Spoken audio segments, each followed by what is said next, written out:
guys. I don't know if this is true. I'm just saying this is what I heard. What's the gossip that she was there to meet Diego? Ew.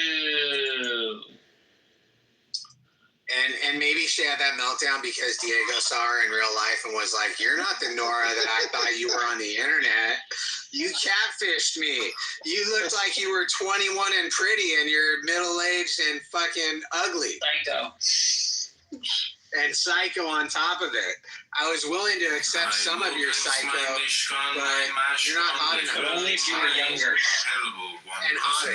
Like, if you were younger and hotter, I could deal with the psycho in you, but you're a fucking middle-aged, ugly bitch, and you're too psycho for me. You're not pretty enough for this level of insanity, man. That's right. That's right. Because, you know, like that. Women have to hold their hand. You can't overplay it. Like, you are a certain level of attractiveness, and that entitles you to feminine insanity. But you gotta know your place. You gotta know your level, right? You know, you don't want to overplay that. Right. She clearly did. So this is probably on the tail of the rejection from Diego.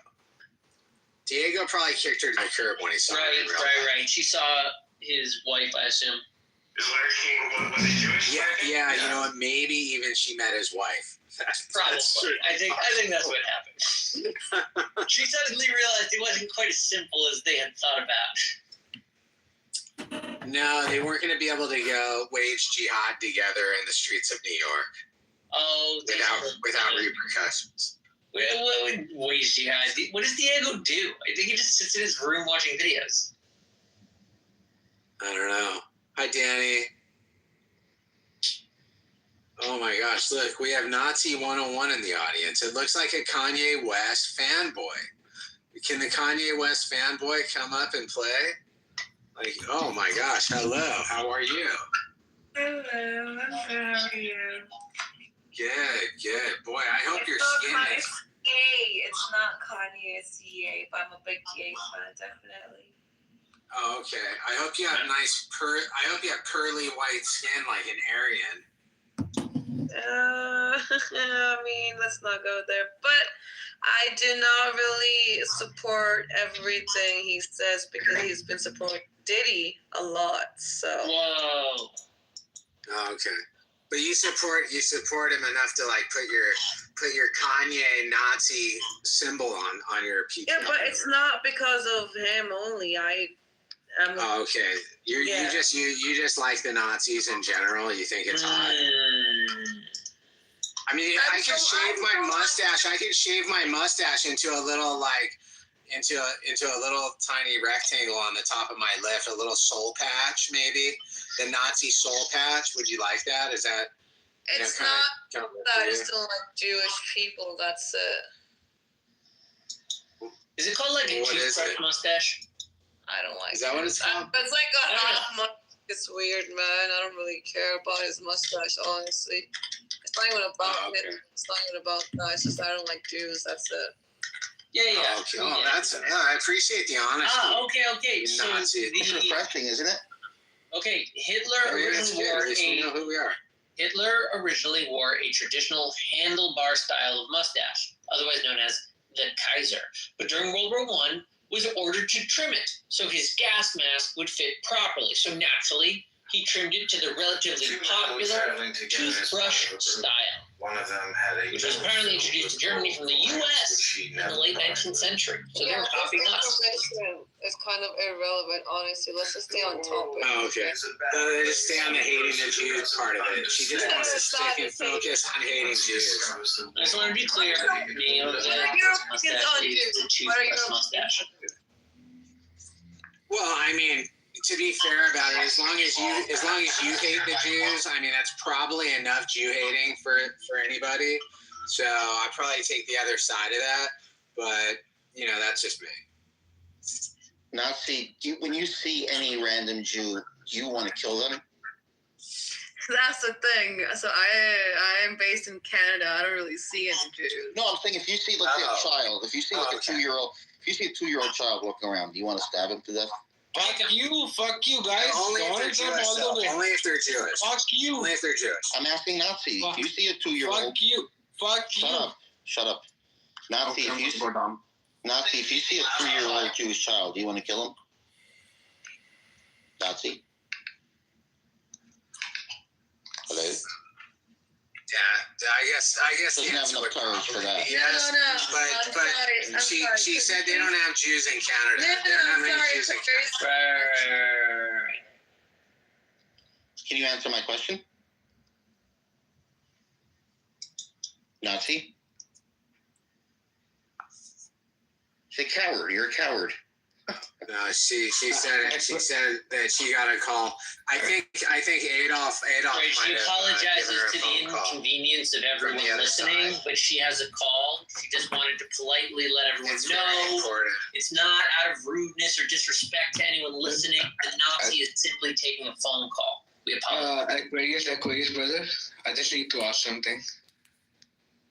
Sure, we don't mind interrupting. Is Nazi a girl? Is Nazi a girl or a boy? Well, I mean, it's. I want to be very careful not to misgender her because, or him, her, he, him, her, she. I don't know. I don't want to misgender that individual because sometimes someone with a feminine sound like this Nazi here might actually be a he, him. This is 2025. So just please be sensitive and don't misgender the Nazi. Okay, Nazi, so the Nazi is a girl. Just wanted to confirm that. It's fine. I'm gonna go now. Okay, all right. Well, like Because it would be appropriate. It would be appropriate to use maybe we could use pronouns like shit head for the Nazi. Like that would probably be acceptable because that covers multi-genders of Nazis.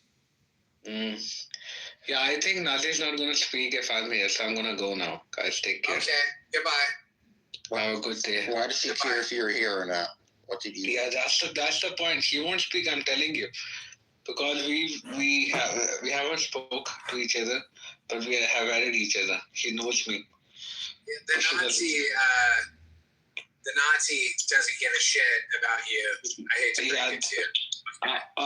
Can you please check the chats, room chat? Can you please check that? No, She wants no, I don't check the chat. She can say whatever she wants. Okay, okay, let's see. I'm gonna be here. I'm gonna be on mute. It just exposes the Nazi, to be fair about it. I think that what's important to know is that the freedom in which this Nazi has in her fingertips to put this fucking disgusting symbol on the stage has been paid for by all of us here that love freedom. So, Okay. anyway, I just want to say hi to my friends that showed up in the audience. If you want to bring some, come on up. Just I don't know how it works here. Kelly, Near, Marshall. How do we pronounce your name? Yeah. Has gotten stabbed by one of you crazy bitches. But look, that's not the point. The point is that statistically speaking, if you were the best thing in her life, Abiel, then she has nowhere to go but down.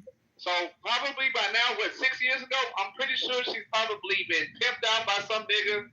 Somebody that fed her some dope or something like that. She living in some raggedy ass makeshift shack or a car or a hotel or something like that. And what I'm saying, she probably sits there and thinks about how her life could have been had she had stayed with you. That's if you were, handling business. I don't know. I just remembered another big reason why I don't know if it matters, but she also she's been in a long-term relationship trying to be my friend, and I find that a little suspicious. Maybe that's just me being skeptical, but no, that's not skeptical. You're in the right. You're the good guy. That shit's not. Okay, so I can tell you that was a piece of information that was left out before. Yeah, I just remembered literally. Every fucking time I would get mad at my ex, I would think about the ex before him. Like if I told you, this is lying support. If I had chosen you, no, that is not. Okay, so it's not dating up. My ex was an entrepreneur, and the one before him was too. I don't fuck with nasty ghetto niggers. So anyway, I'm not a nasty ghetto nigger. How dare you? I'm a pause. Sure. I'm a ghetto nigga, but I'm not a nasty one. No, but it was like I made a choice, and I'm just like,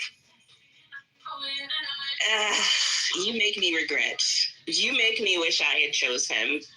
You know what? I feel like You still made my point. Thanks. That's not your point. You're always talking about going up because Yo, I have more information. I have more details about wait, that. hold on. And you're depreciating about a minute. You should go back to one of those suckers that's willing to take you back and move on.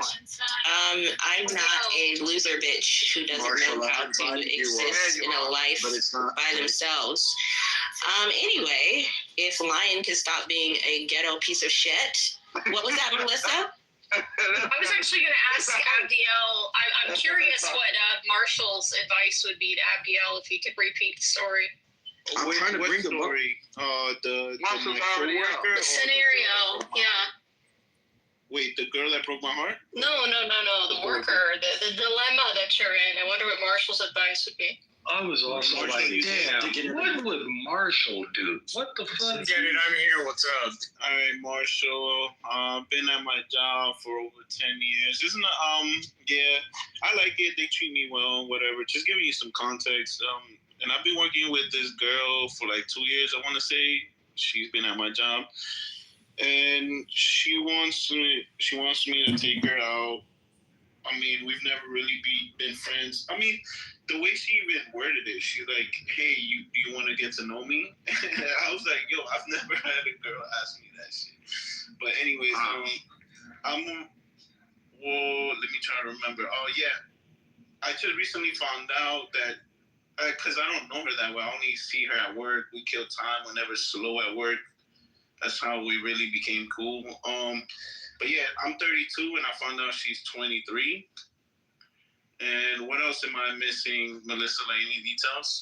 You're trying to leave the job soon. Oh yeah, I might be leaving the job soon. Yeah. So, what do you think, Marshall? What should he do? Sounds like she likes you. I would get to know her and see where that goes. Unless you're not in a place to do that. If you're not in an emotional headspace for that, no harm, no foul. You know, like people got to be ready. But it kind of sounds like she's inviting you to get to know her because she likes you. Well, Marshall, you missed the part about how Abdiel is seemingly only interested in physical activities. For now. I'm sorry, but the way that girl approached you, she's only interested in extracurricular physical activities. She doesn't sound like she's trying Getting to know someone implies. There's a difference, Callie. You're not walking up to a guy saying you ain't trying to get to know me. Come on. It's not like she said, I want to get to know you in a biblical sense. She said she wants to get to know you, which typically indicates somebody's interested. That indicates split me in it. I don't know if it's a regional thing. Or if it's a New York City thing. But single women in New York City, I'm not saying all. I'm not saying all. I'm not saying most. I won't even say half. Maybe just the ones I come across. Single women, they doing their thing, all right? That's the way I look at it. So, that's the case generally in big cities. I get it. But I'm not trying You're gonna be like guy number 15. I'm not trying to feel special because she came up to me talking about like, hey. It's not about being special. She wants to fuck. It's possible she just wants to get to know you. Come on, man. All of that is true, but remember, you have to think about you. Stop thinking with your dick and think about the consequences of even playing and moving in that direction. Yeah, Lion, turn that shit up, Lion. Gotta what's the positive? The pussy gonna come positives? What's the positives and the negatives? So, of course, the first positive is, yes, you get the bust a nut. The second positive is what? Nothing. If you get to know her, there may be positives you're not aware of. And she's a server, right? You said it's not. She said she's a greeter. A hostess, right? yeah.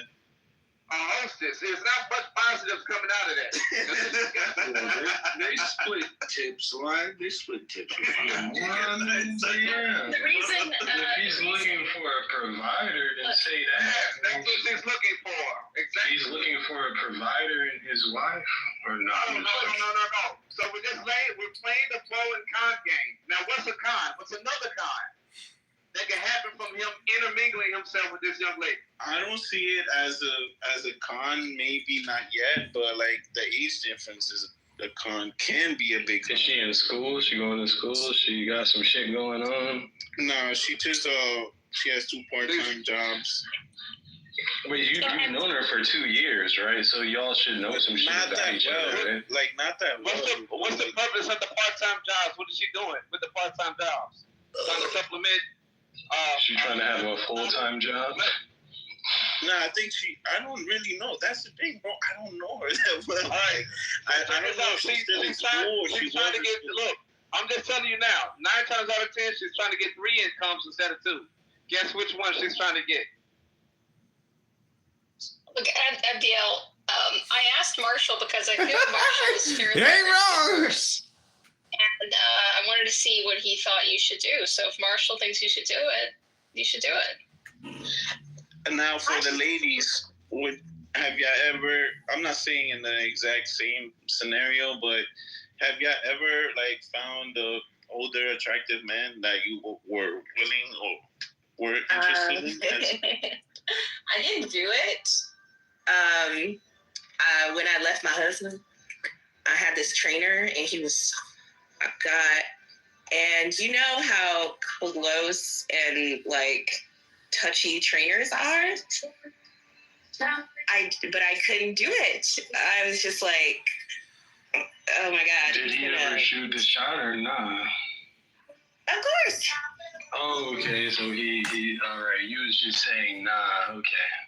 Well, that's because Sally is a coward by nature. She's scared to try things. She's scared to try new things. So therefore, she's always gonna be that person just sitting on the sidelines. That's it. So I should be a whore. I should be a whore, and then you would think more of me. Is that what you're saying, Lion? Did you ask if she gets to know you? At least that's some girl game. Would you like to get to know me? All right. At least your life will be more exciting. You only have one life to live, lady. I'm living it. But yeah, I know how I am. Honestly, my cousin and I have discussed this in depth. We have determined that the anatomy is off. My heart is where it shouldn't be. And so if you do certain things, I'm in love. Look, I'm in love. I don't know what to tell you. I just so I feel your pain, Abdiel, but also that's why I don't do that with just like anybody. Everyone wasn't made to be a slut. What about Melissa? Melissa 2020. Wait, hold on. I got to challenge you. 2024, real quick. Most exciting thing you've done the entire year. Go. 2024. Damn. I ain't do much. Just worked. I went to a few the NLCS Mets playoffs. That was pretty exciting. What else? Went to the Pocono Mountains twice in the summer and in the fall. Yeah, bro, it's been a whack year. Like, I mean, I've had fun, but nothing crazy.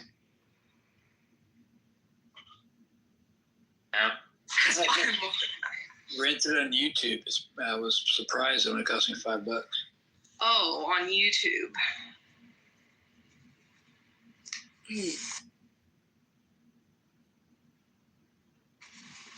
Sean, you said $5 more than you got. Is that what you said? Yeah, I was just being facetious or whatever. And that brings up a good topic. Are you part of the lower class, Sean? Lower class. Are you part of the lower class? Dude, you're cold, Christian. You're cutthroat. Nah. I'm actually a pretty nice dude, honestly. I just love messing around. Yeah, You do. You roll with the punches, yeah, and I like that. It's nice. That's you're rolling with the big boys throwing those shots. We know you're joking, but you're good. Well, listen, I'm kind of like a snake. No one really knows when I'm gonna strike. Like I like, you know how the rattlesnake kind of like rattles when it's like kind of like angry. Like that's not how I am. I'm like one of the mysterious types. It's like you don't know when I'm going to. It's kind of just like it happens when it happens.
The pineal gland has tiny little cilia, hair-like extensions all around it. When you hold your breath and you finally let your... Once upon a time, there was a Zen student who quoted an old Buddhist poem to his teacher,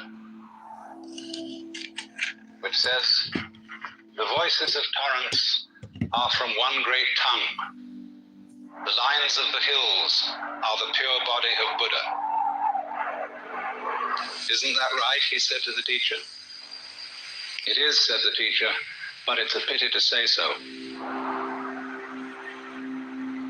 It would be, of course, much better if this occasion were celebrated with no talk at all, and if I addressed you in the manner of the ancient teachers of Zen. I should hit the microphone with my fan and leave. Because Zen is a way of life, a state of being that is not possible to embrace in any concept whatsoever.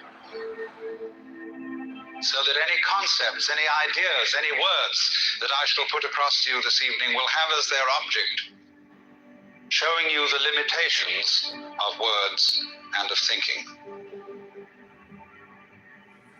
Now then, if one must try to say something about what Zen is,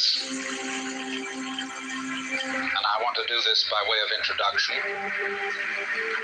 I must make it emphatic that Zen, in its essence, is not a doctrine. There's nothing you're supposed to believe in. And it's not a philosophy in our sense, that is to say, a set of ideas, an intellectual net in which one tries to catch the fish of reality. Actually, the fish of reality is more like water. It always slips through the net, and in water, you know, when you get into it, there's nothing to hang on to. All this universe is like water. It is fluid, it is transient, it is changing. And when you're thrown into the water after being accustomed to living on the dry land, you're not used to the idea of swimming, you try to stand on the water, you try to catch hold of it, and as a result you drown. The only way to survive in the water, and this refers particularly to the waters of modern philosophical confusion, where God is dead, metaphysical propositions are meaningless, and there's really nothing to hang on to, because we're all just falling apart. And the only thing to do under those circumstances is to learn how to swim. And to swim, you relax. You let go, you give yourself to the water, and you have to know how to breathe in the right way. And then you find that the water holds you up. Indeed, in a certain way, you become the water. And so in the same way, one might say, if one attempted to, again I say misleadingly, to put Zen into any sort of concept, it simply comes down to this. That in this universe there is one great energy, and we have no name for it. People have tried various names for it, like God, like Brahman, like Tao. But in the West, the word God has got so many funny associations attached to it that most of us are bored with it. When people say God the Father Almighty, most people feel funny inside.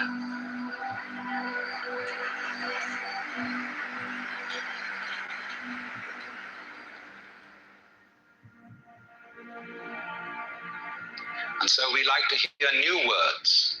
We like to hear about Tao, about Brahman, about Shinyo and Tathata, and such strange names from the Far East, because they don't carry the same associations of mawkish sanctimony and funny meanings from the past. And actually, some of these words that the Buddhists use for the basic energy of the world really don't mean anything at all. The word Tathata, which is translated from the Sanskrit into suchness or thusness or something like that, really means something more like dadada, based on the word tat, which in Sanskrit means that. In Sanskrit it is said, tat tvam asi, that thou art, or in modern American, you're it. But da, that's the first sound a baby makes when it comes into the world. Because the baby looks around and says, da, that. And fathers flatter themselves and think it's saying dada, which means dad. But according to Buddhist philosophy, all this universe is one tathata. That means 10,000 functions or 10,000 things, one suchness. And we're all one suchness. And that means suchness comes and goes like everything else, because this whole world is an on and off system. As the Chinese say, it's the yang and the yin. And therefore it consists of now you see it, now you don't, here you are, here you aren't. Because that's the very nature of energy, to be like waves, and waves have crests and troughs. Only, we, being under a certain kind of sleepiness or illusion, imagine that the trough is going to overcome the wave, or the crest. The yin, the dark principle, is going to overcome the yang, or the light principle. And that off is finally going to triumph over on. And we, shall I say, bug ourselves by indulging in that illusion.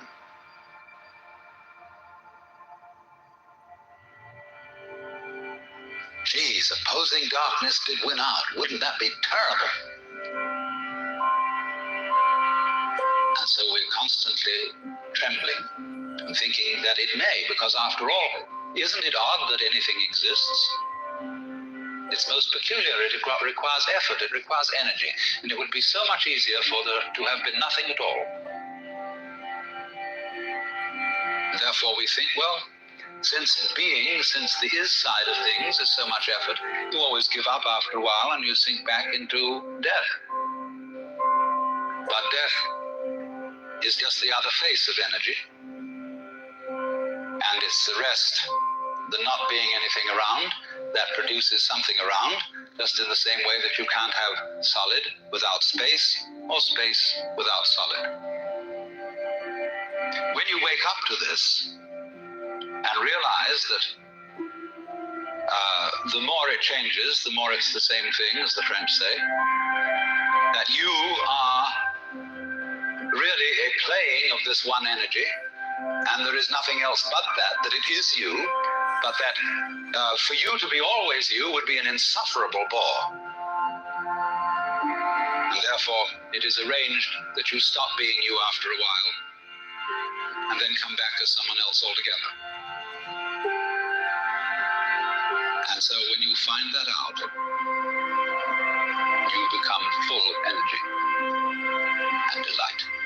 As Blake said, energy is eternal delight.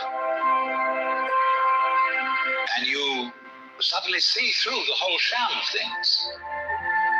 You realize you are that. We won't put a name on it. You're that. And you can't be anything else. So you are relieved of fundamental terror. That doesn't mean that you're always going to be a great hero, that you won't jump when you hear it bang, that you won't worry occasionally, that you won't lose your temper. It means, though, that fundamentally, deep down within you, you will be able to be human. So it is then that, if I may put it metaphorically, Zhuangzi said, the perfect man employs his mind as a mirror. It grasps nothing, it refuses nothing, it receives but does not keep. In other words, this is to be put very strictly into our modern idiom. This is to live without hang-ups. That is to say, to be able to drift like a cloud and flow like water. Seeing that all life is a magnificent illusion, a playing of energy, and there is absolutely nothing fundamentally to be afraid of.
If you were told that you were going to be given half an hour's interview with God, and you had the privilege of asking one question, I wonder what you would ask. You might be given some preparation too, because when you think, what is your ultimate question, you'll probably do many things before you arrive at it. And I know many people would discover that they had no question to ask. The situation would be altogether too overwhelming. But many people to whom I've put this problem say that the question that they would ask is, who am I? And that is something we know very little about. Because whatever it is that we call I is too close for inspection. It's like trying to bite your own teeth. It's just or to touch the tip of your finger with the tip of the same finger. Yo, Brophy man, are you there? And although other people can tell you who you are and do, they only see you from the outside, as you see them from the outside. And you don't see from the inside. And so the nature of what it is that we call I is extremely puzzling, because there is some confusion as to how much of us is I. We talk in ordinary ways about my body, my feet, and when we go to the dentist to have our teeth fixed, we regard him rather as a mechanic. Like you take your car to the garage, so you take your body to the surgeon or the dentist or whatever it is to be fixed, have the parts changed or something of that kind. And they're really getting to work on that now. And so the question is, when somebody has a heart transplant, that sounds very radical because we say, in my heart of hearts. But nowadays, most of us seem to feel that whatever it is that I is located in the head. Somewhere behind the eyes and between the ears is the center. And the rest of us is an appendage, a vehicle, which carries the self around. Now, popular speech also reflects the sensation that I am very different from what we call the other. Other people, other things, anything that we can become aware of is sort of other. There is an opposition, apparently, between the knower and the known. And so we talk about facing reality. We talk about coming into this world as if somehow we didn't belong. As if instead of being leaves growing out of a tree, we were a lot of birds that had alighted on bare branches. And it has become common sense for most people living in the 20th century today to adopt the 19th century philosophy of science, which interprets the physical universe outside human bodies as being a mechanical contraption, which is essentially stupid, unfeeling, automatic, composed of mainly geological elements, rocks, gases, and so forth. And therefore we feel rather alone and left out of this thing, in contrast with the ideas of Ptolemaic astronomy. Instead of being at the center of the universe, we are on the outer limits of a minor galaxy, revolving around an unimportant star on a small, minute ball of rock. And therefore, that astronomical way of looking at things is simply overwhelming. It makes us feel not only of no importance, but also very much left out. And as a result, that is the common sense of most people living today. We did, of course, have a religious view of our nature, that we were the children of a loving God who is in charge of this whole operation. But very few people actually believe that anymore. A great many people think they ought to believe in it, and would like to believe in it, but they don't. Most ministers that I know don't believe it, but they feel guilty about this because they feel they ought to. But it became implausible. There never was a serious argument against it. It simply became unthinkable in comparison with the dimensions of the universe as we now see it. So having lost a way of looking at the world, an image of the world, which gave us some sense of meaning, we now have an image of the world which gives us none at all. And so we feel rather inclined to put up a fight against the whole show. Interestingly enough, when in the 19th century we switched our common sense from supernaturalism to naturalism, one would think that a naturalist would be a person who loved nature, just as a materialist ought to be a person who loves material, but certainly isn't. With what is called the philosophy of scientific naturalism, naturalism is used in a negative way. It has nothing to do with being natural. It has something to do with being not supernatural, merely natural. And all sorts of phrases were coined in that epoch, which I would call put-down phrases. Freud spoke of the basic psychic energy as libido, which means blind lust. People like Ernst Haeckel spoke of the universe as being a manifestation of blind energy. Think of that put-down word, blind. And therefore we also speak of unconscious mental mechanisms, And the very word unconscious, as being the deeper aspect of our psyche, is a negative word and a put-down word. So as to say, what you are functioning as a rational ego with values and with a capacity to love is simply the epiphenomenon of a purely mechanical process. Too bad. So as a result of this so-called naturalism, we began to put up the most whopping fight against nature that was ever engaged in. And that fight is an expression of our fury and of our feeling of being left out. So that the technological experiment, which became possible as a result of the mechanical sciences, has largely been conducted in a spirit of rage. And the results are evident all around us. Here in Palm Springs, you are gradually getting all the smog from Los Angeles. This great cloud of poisonous gas put up by a city which is exemplary in this whole civilized world for fouling its own nest. But perhaps only Calcutta could be a bit worse. Some such terrible slum. But we have done it by technology, by ruthless beating about of nature without consideration for what the scientists would call our ecology. Ecology is that aspect of science which deals with the relationship between organisms and their environments.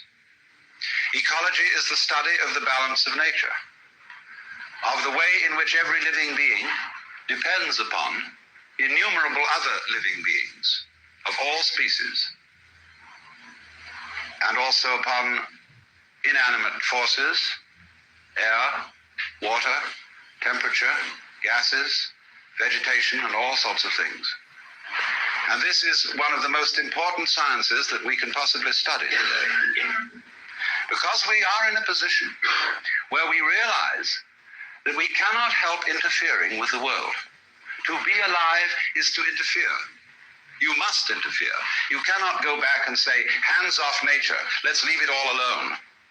Because you're stuck with it, especially once you've started to interfere in a major way.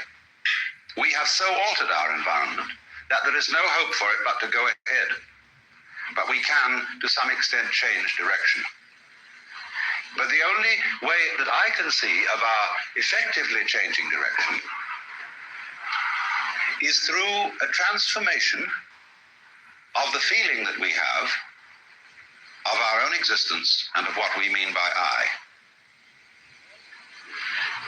The reason for this is simply that all kinds of intelligent and even powerful people, like, say, Lawrence Rockefeller, who are interested in ecology and in conservation of our natural resources, they can scream their heads off, but nobody pays any attention. There is as yet, no really serious program at the government level to do anything radical about the pollution of water, the waste of water, the pollution of air, and the general ravaging of the United States of America.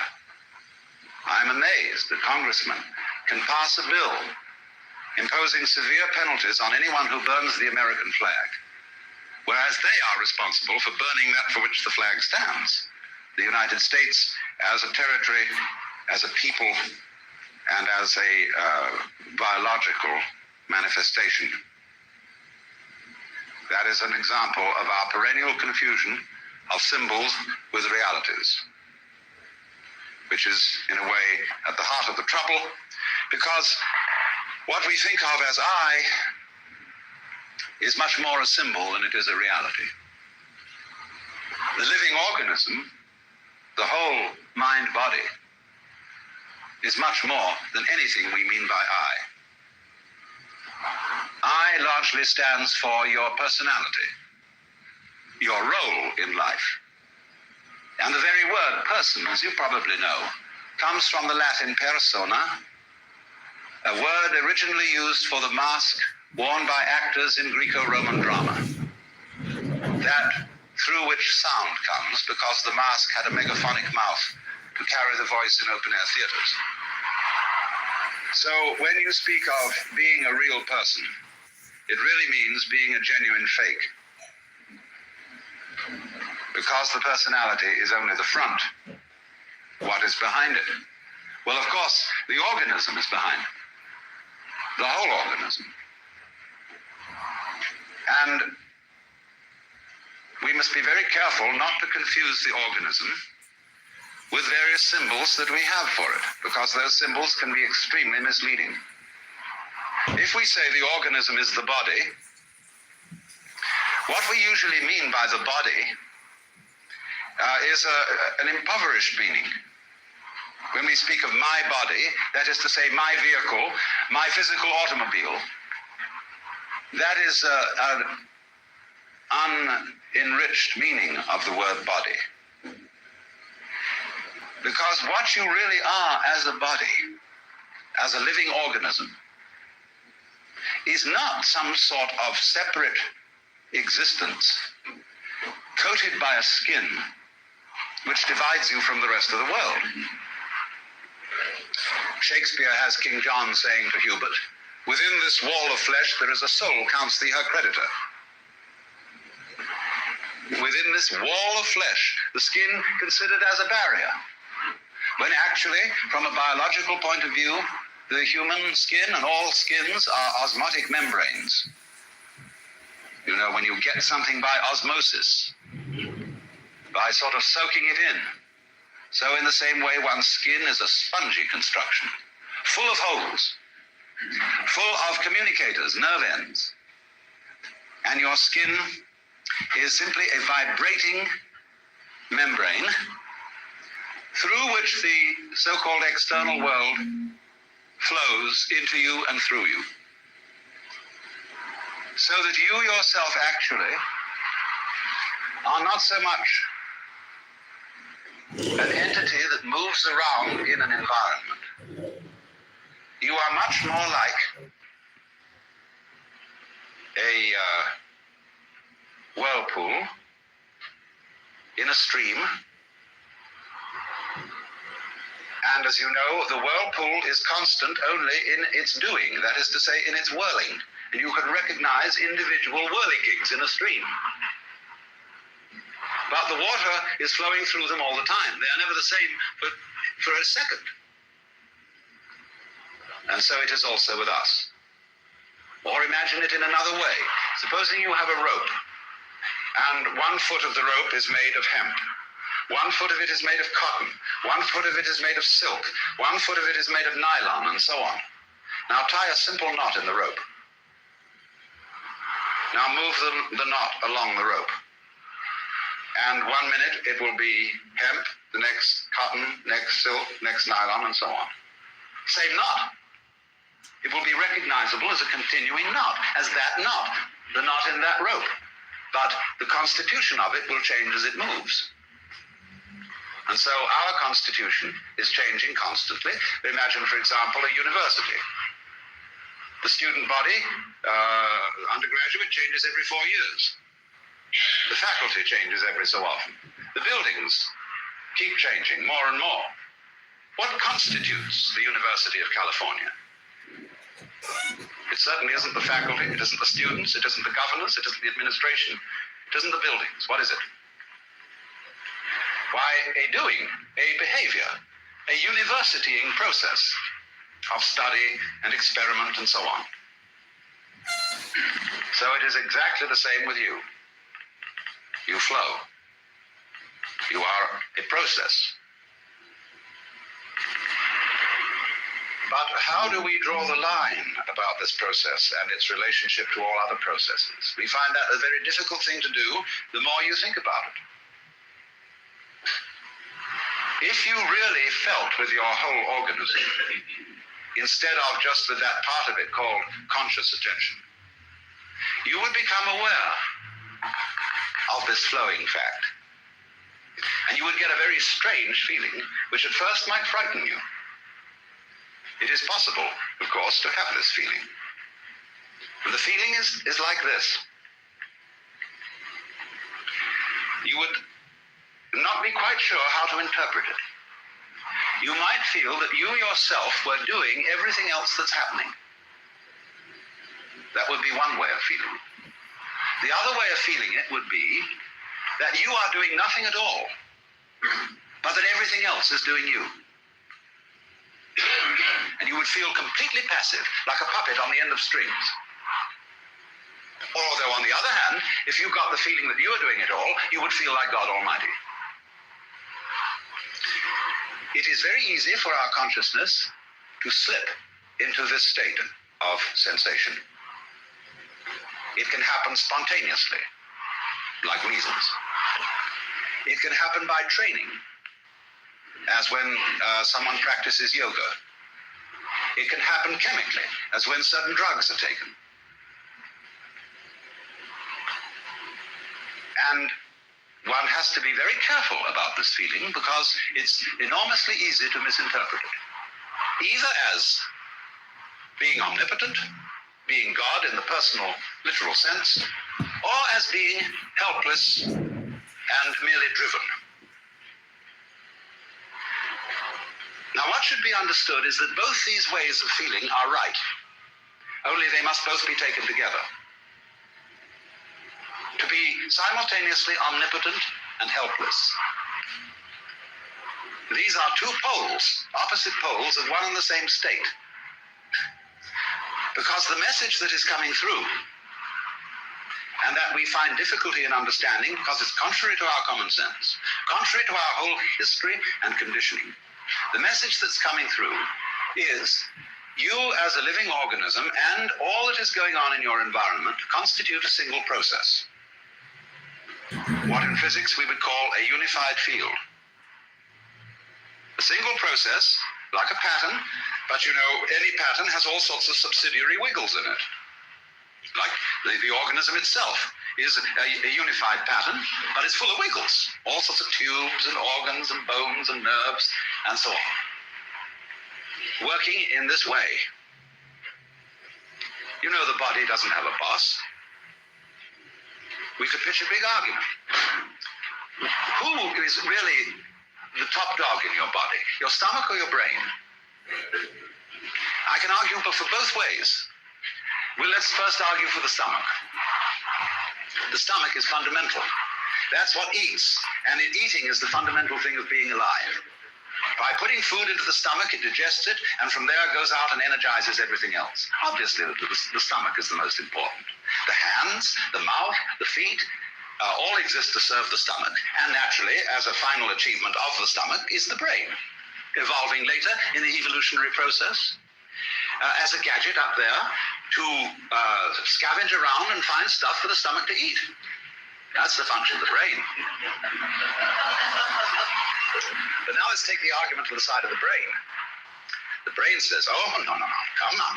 Just because I arrived late doesn't mean that I'm unimportant. I was being gotten ready for. Because I am the thing that was the flower at the top of this thing. And this tube with stomachs in it and things below was preparing for me, and the stomach is my servant. It is doing all the dirty work, getting energy to put currents through my wonderful circuits, so that by the creation of all the goods of the mind, of the arts and sciences and religion and philosophy and so on, I shall be the true head of man. Well, both arguments are right. Because you have a relationship between stomach and brain, which is a sort of polarity. The one exists for the other. It's like when you prop up two sticks against each other, they will stand up so long as they lean on each other. Take one away and the other collapses. So chop off the head and the stomach is finished. Take out the stomach and the head is finished. So this is the way all organic life proceeds. It's different with mechanical life. Because the mechanism must invariably have a boss. The man who puts the machine together, the person who constructs the computer, who designs it, who asks it questions, who programs it. He is the boss. But organisms don't have bosses. They are essentially, I would say, democratic arrangements, where somehow, in a marvelous way, an enormous company of cells are working together. But that isn't the way. The body wasn't sort of one day a lot of cells all crept together and said we're a body. That does sometimes happen in the biological domain. But much rather this, when you watch the gestation of a mammal, you see first of all a very simple little organism which swells. And as it swells, it becomes more and more complicated from within. No parts are added. Nothing is screwed on. There's no welding done or anything like that. It bulges. And of course, it does absorb material, but it transforms it. But all of it works together at once, like the legs of a centipede. Like you work all together at once. For you see, when we come down to it, you think you decide things, but you don't know how you do it. How do you open and close your hand? You can decide, I will now open my hand and do it, but you don't know how it's done. And yet, in a sense, you do know how it's done, because I say, I know how to open my hand, but you don't know in words. You can't explain it. Still less can you explain how you see. Still less can you explain how you are conscious. How are you an ego? Well, you don't know. Because the springs of being conscious, of being an ego, are outside the surveillance of consciousness. They're somehow underneath. And that lets the cat out of the bag at once, because you see that what is I is something very, very much deeper than the superficial consciousness. And what you call I in the sense of the voluntary willing center, ego, has very little to do with it. You are just a watchman on top of the mast, or a radar on a ship that is scanning the environment by conscious attention, looking out for trouble, or looking for food. The real you is much too complicated to think about. Supposing when you woke up in the morning, you had to switch yourself on. That is to say, you had to, by an act of conscious attention, to go through your brain and turn on all the synapses necessary for wakeful life. It'd take you hours. Supposing you really had to be conscious of all the details involved in walking, or in breathing, or in circulation of the blood, you'd never get around to it. So you see, when we inspect the physical world with conscious attention, the first thing that strikes us is that the physical world is extraordinarily complicated. How can it possibly be organized? But actually, the physical world is not complicated at all. What is complicated is the task of trying to describe it in words, or of trying to figure it out in numbers. Because that is analogous to the task of, say, removing the water from the Pacific Ocean into the Atlantic with a beer mug. We can only take one mug at a time. And so we say in popular speech, you can only think of one thing at a time. That's not exactly true, but what it reveals is that thinking, that conscious thought, is a kind of calculus in which we understand things bit by bit.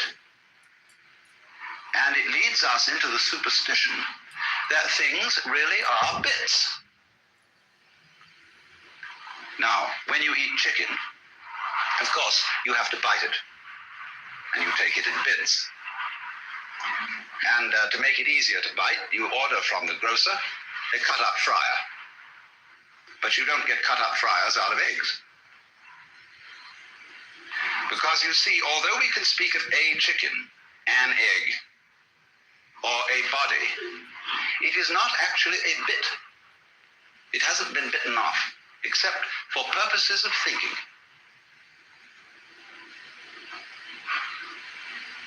Now, this is beautifully brought out in a passage from Whitehead, which I will read to you.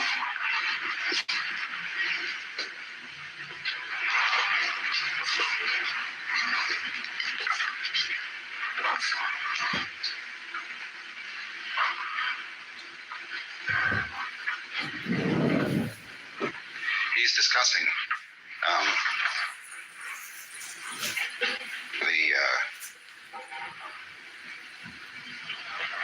the 19th century philosophy of science,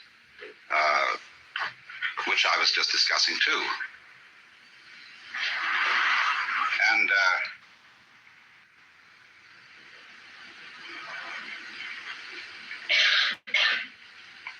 he's saying in this philosophy,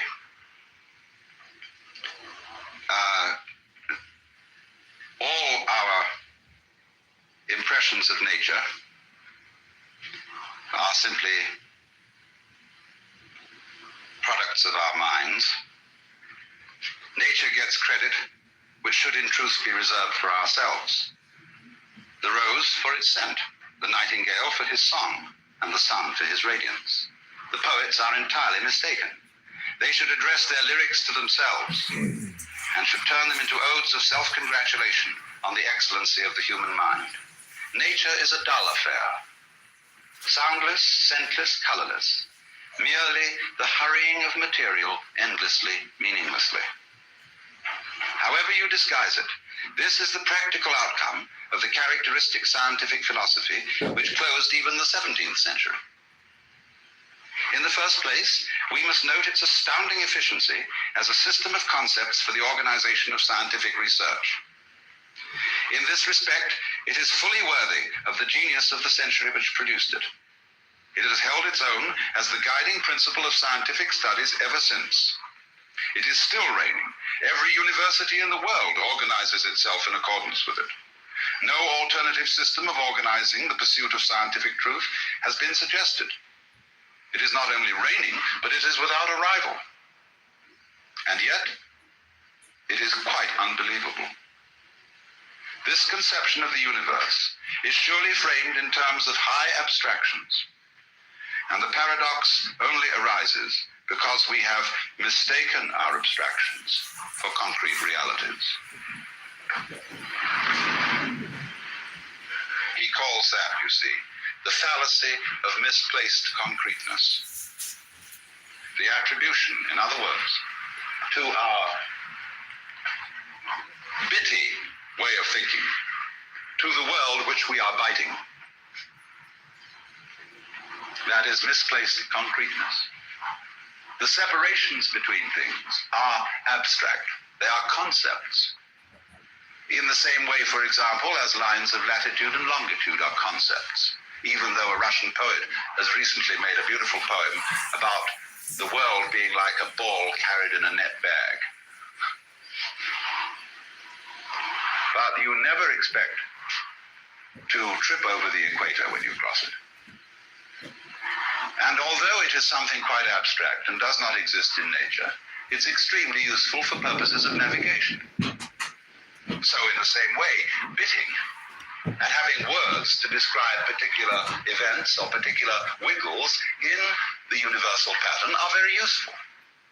But they are very dangerous when you confuse things with natural events.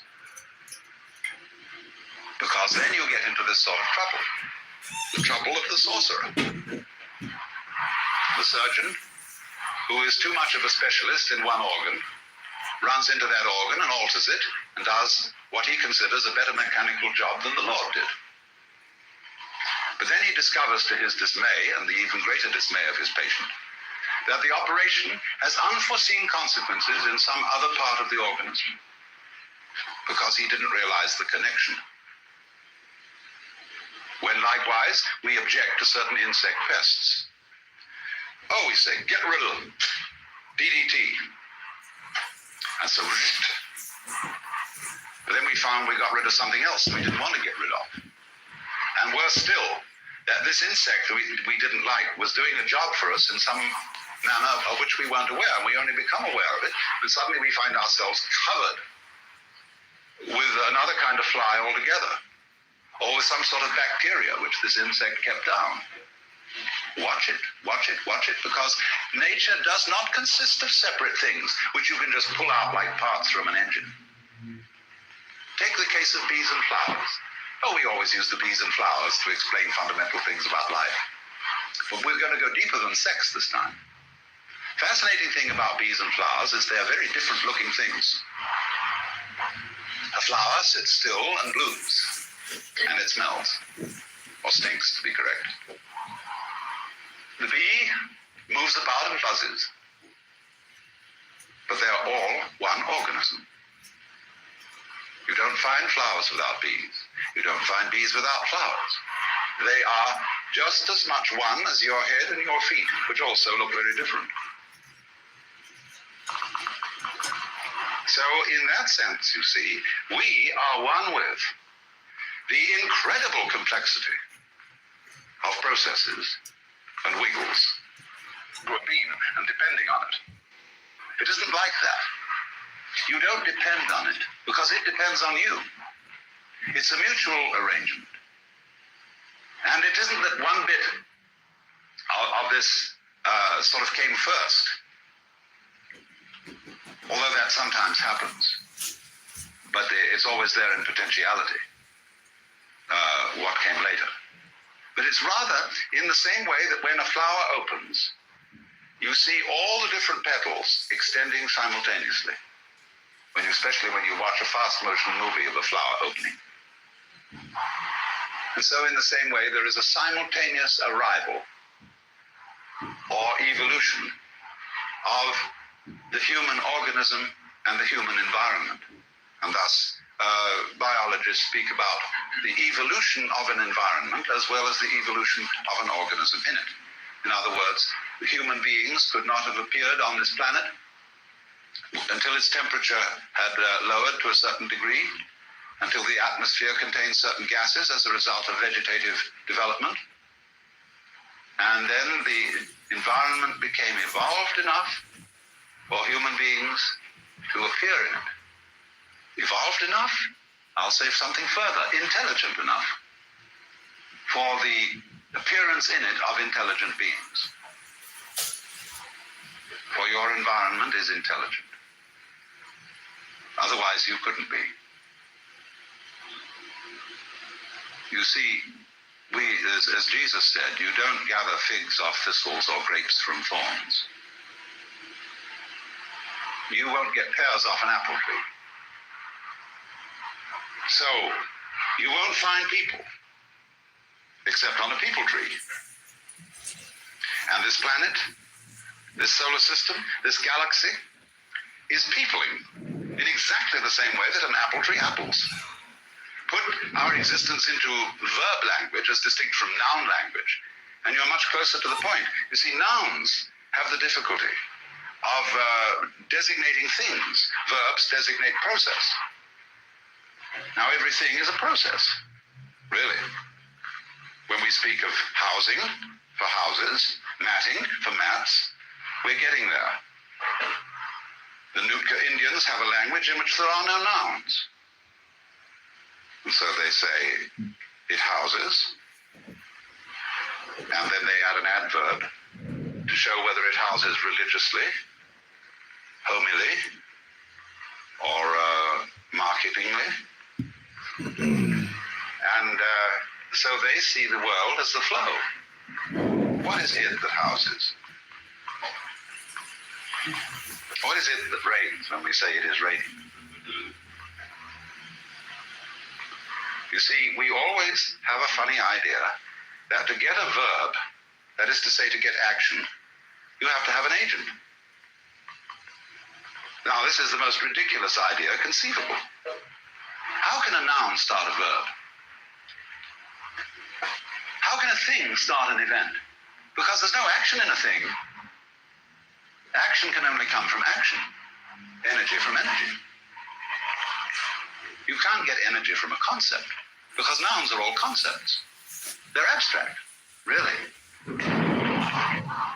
It's only verbs that are concrete, because the world is process. Now, common sense insists that the pattern of the world must be made of something, because we still think with Aristotle's common sense, or with the imagery of the book of Genesis, where God made Adam out of the clay. In other words, he made a clay figurine and breathed breath into it, and it became alive. And so we constantly think that we are made of flesh, as if flesh was some sort of stuff like clay out of which you shape bodies, or like you make tables out of wood. Are trees made out of wood? What a ridiculous question. Trees are wood. They're not made of wood. And it's simply this artifact thing that gives us the idea of the world being made out of something. It isn't made out of anything. And so when physics tries to investigate what is the stuff of matter, they can't find any.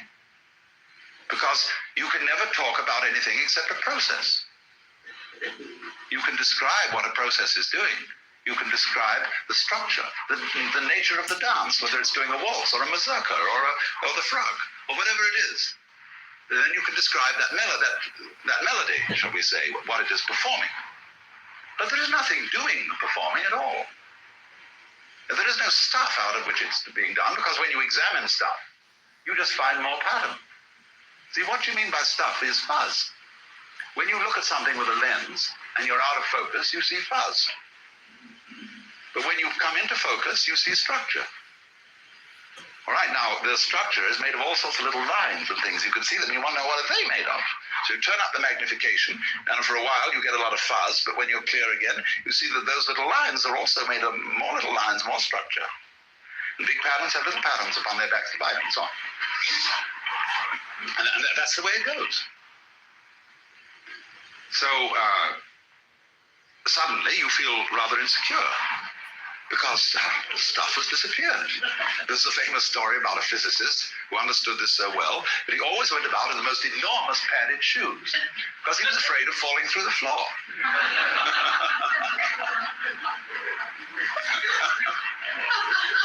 Now look what's happened. Just look and see what has happened to us. If we go through everything that I've been saying, we find, first of all, that the thing that we thought was I is nothing more than a social institution. Just like the equator, or an inch. And to mistake it, to reify it, as Whitehead would say, is the fallacy of misplaced concreteness. It's strictly a hallucination. And any certain amount of psychological self-exploration shows this to be the case.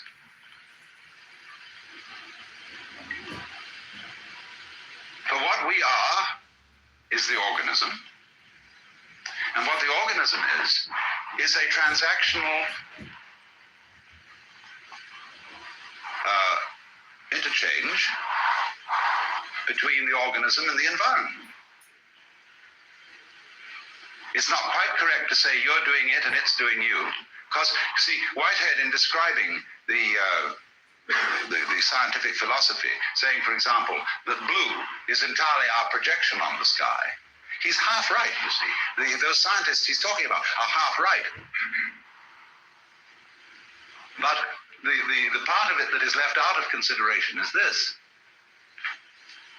True, you, with your optical nerves and eyes, transform the sky into the blue feeling. But without the sky, you wouldn't have any optical nerves. It works both ways, you see. Without the air, whose density gives the blue effect. It's mutual. You do it, and it does you. But that's, as I said, a two-way, a clumsy way of talking about it's all one process, a unified process. And furthermore, from this process there has disappeared what we thought was solidity, what we thought was common sense, substance, and stuff. It's just pattern. and at once one feels sort of ghostly, as if you could be easily blown away. And that's why the Hindus call the universe the Maya, which means the illusion. Don't forget, illusion is related to the Latin word illudere, to play. So the play, the big act. It also means magic, as in a conjurer's creation of an illusion. It also means creative power. It also means art. And finally, it means the divine power. The Maya of the Lord. Lord is a bad translation of Bhagavan. Just the divine one. The Lord means boss in English. And the Hindus don't do it that way. But now you see, I've arranged this general introduction, which I'm afraid will be familiar to some of you who attended my seminars before. But I've arranged this general introduction to raise the question, all right, if that's the way it is, how on earth are we going to arrange a transformation of man's consciousness so that he'll know it? Not just in theory, but something he feels in the same way as you feel what you take to be I at the present moment, confronting an external world. How will you transform that sensation? Because if you don't transform that sensation, you will not ever be fit to use technology. We shall continue to use our technology in a hostile spirit towards the external world, and we shall wreck the external world. We're busy doing it now. There is no necessity to abandon technology. We can't abandon it. But we can certainly use it in a different spirit. I have just been in the island of Ceylon, which is a garden, a beautiful, beautiful place, but it's completely undeveloped from a technical point of view. And it's in very bad economic circumstances because nobody wants to buy natural rubber anymore. It has no foreign exchange. It is very peaceful. But the change has got to come. So I discussed with one of the high members of the government the possibility that we could set up in Ceylon an experimental station, which would serve not only India eventually and Africa, but us too. An institute of ecological technology,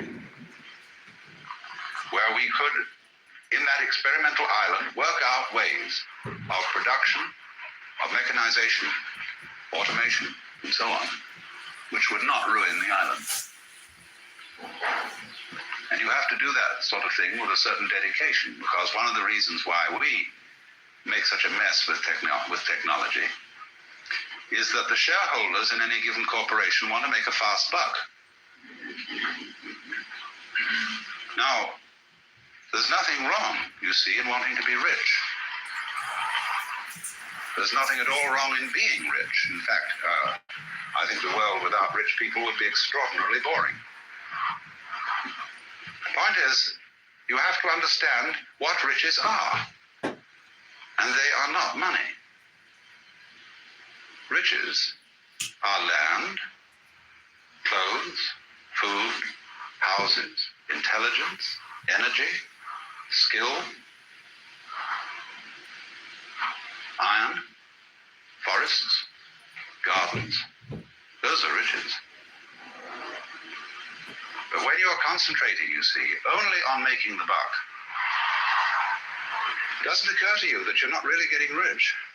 You're just impoverishing yourself. It's like, when you up prices, the value of the dollar goes down, down, down, down, down. You're just on a rat race, on a treadmill. The faster it moves, it doesn't get anywhere. It doesn't even stay in the same place. So it is that kind again. You see, this is another example of confusing the symbol with the reality of the fallacy of misplaced concreteness, as Whitehead called it. So we shall devote the rest of the seminar to discussing the various ways in which it is proposed that we bring about assist the bringing about of that change in our perception and conception of our own existence, so that we can feel ourselves the way we are, as distinct from the way in which we've been told to feel ourselves.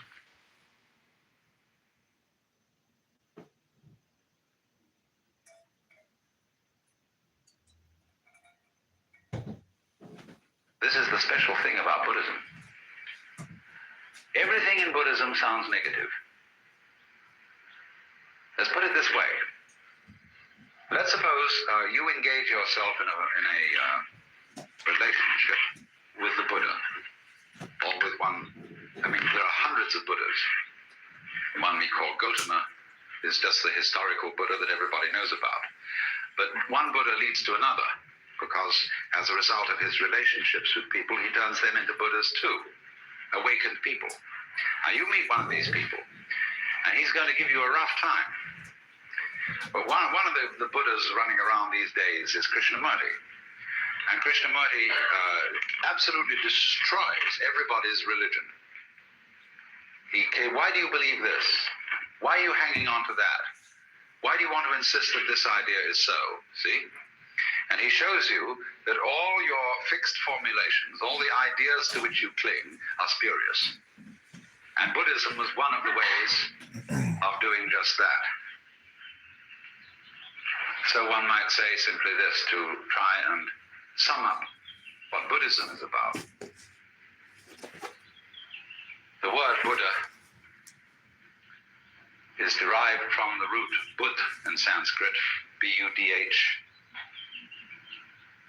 which means to be awake.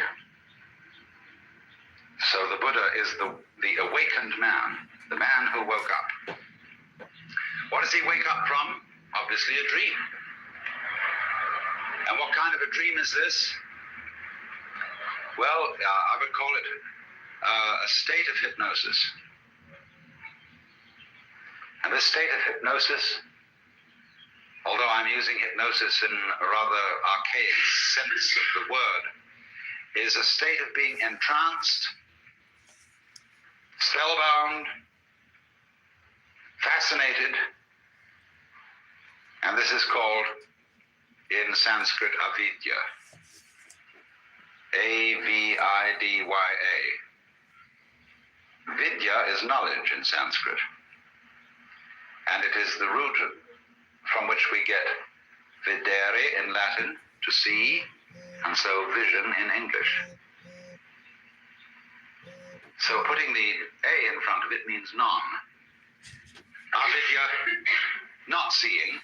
Ignorance, where you see but you ignore everything that you're not looking at.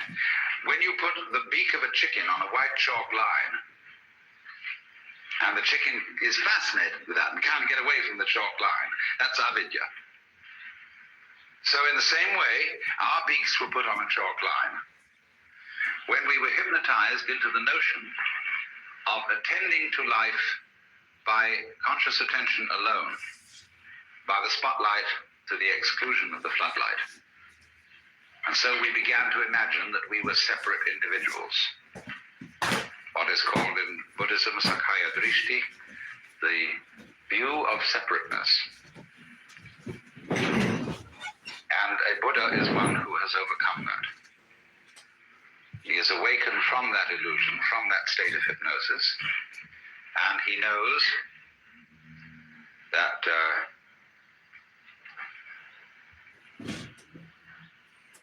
well, I can't put what he knows in any positive terms.